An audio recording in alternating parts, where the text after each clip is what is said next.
Неліктен Павлодарда, Қарағандыда, Өскеменде лірттір жоқ?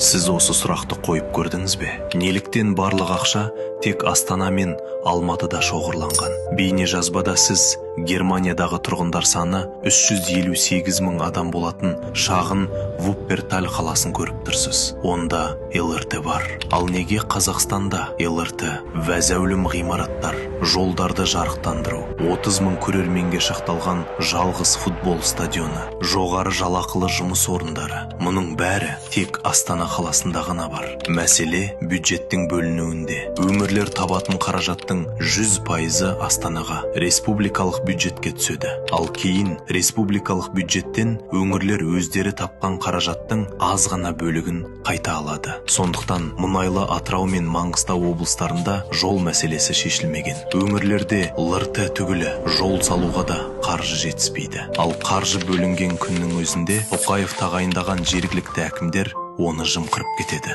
Бюджеттің дұрыс бөлінбеуі салдарынан өңірлердегі қалалар мен ауылдарда қалыпты инфрақұрылым жоқ, жоғары жалақылы жұмыс орындары жоқ, және іс жүзінде өмір сүруге қажетті жағдайлар жасалмаған. Сондықтан адамдар өңірлерде, әсіресе ауылдарда тұрғысы келмейді. Көпшілігі Астана мен Алматыға көшіп, бұл қалалардың жасанды түрде шамадан тыс тығыздалуына әкелді. Ал дамыған елдерде өңірлер тапқан қаражаттың басым бөлігі сол өңірдің өзінде қалып, инфрақұрылымды дамытуға және халықтың қажеттіліктеріне жұмсалады. Ал аз бөлігі ғана республикалық бюджетке, армияға, денсаулық сақтауға, білімге және басқа да салаларға бөлінеді. Сондықтан Германияның шағын қаласында ЛРТ бар. Жалпы осының арқасында Германияда Мюнхен, Гамбург, Франкфурт, Кёльн, Штутгарт, Дюссельдорф, Лейпциг, Дортмунд және басқа да көптеген дамыған қалалар бар.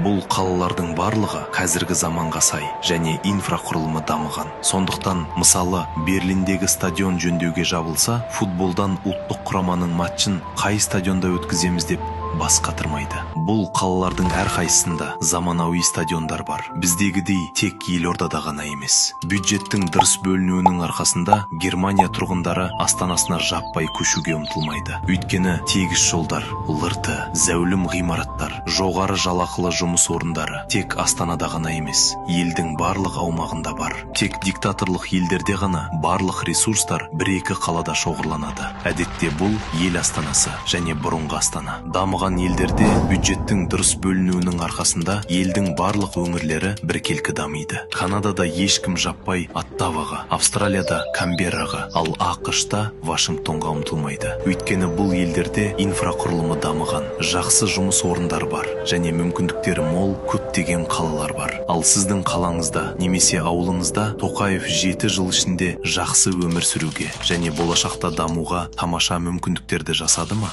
Сіз соны талап еттіңіз бе?